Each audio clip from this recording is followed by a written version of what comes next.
In a bustling city, amidst the towering skyscrapers and the constant hum of technology, there lived a young woman named Emma. Emma was part of the generation often criticized for being easily offended and rigid in their beliefs. She had grown up in a world dominated by social media, where opinions were formed in 280 characters or less, and outrage was the currency of the day. Emma's life revolved around her carefully curated online persona. She prided herself on being progressive and open-minded, but in reality, she had grown increasingly intolerant of views that didn't align with her own. Her friends, like-minded individuals she had met through various online communities, were just as fervent in their beliefs. One day, as Emma was scrolling through her social media feed, she came across a post that grated on her nerves. It was a simple statement by a stranger, expressing a perspective that was diametrically opposed to her own. Instead of scrolling past it or engaging in a thoughtful discussion, Emma felt a surge of anger.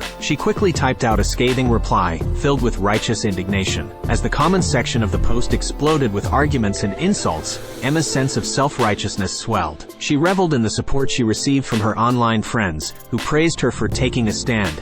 In her mind, she was a warrior for justice, fighting against the forces of ignorance. Days turned into weeks, and Emma's online battles raged on. She grew more and more isolated from people who didn't share her views. Her friendships with those who dared to disagree with her crumbled, lost in the digital battlefield of ideological warfare. She was trapped in an echo chamber, surrounded by people who echoed her own beliefs and validated her anger. One evening, while scrolling through her feed, Emma stumbled upon a story of a young woman named Lily. Lily was a peace activist who had spent years traveling to conflict zones, working tirelessly to bring people together and promote dialogue. Lily's story struck a chord with Emma, and she began to follow her on social media. As Emma delved deeper into Lily's posts, she noticed something remarkable. Lily didn't shy away from engaging with people who held opposing views. Instead of responding with anger, she sought common ground and used kindness and empathy to bridge the gap. Emma was intrigued by Lily's approach and decided to reach out to her.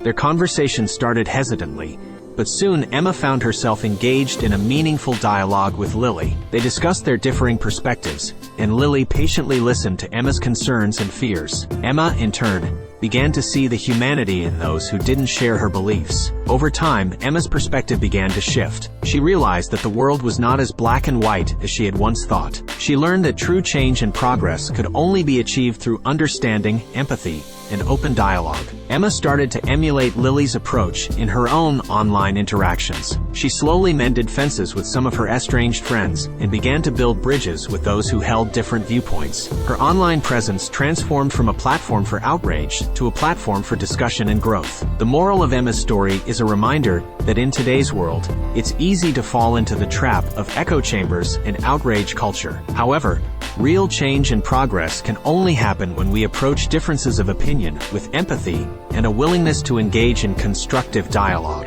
It's essential to remember that true strength lies not in being easily offended or rigid in our beliefs, but in our ability to listen, learn, and find common ground with others, no matter how illogical their views may seem at first glance. Emma's journey serves as a testament to the power of open-mindedness and the transformative potential of meaningful conversation in an age of division and polarization.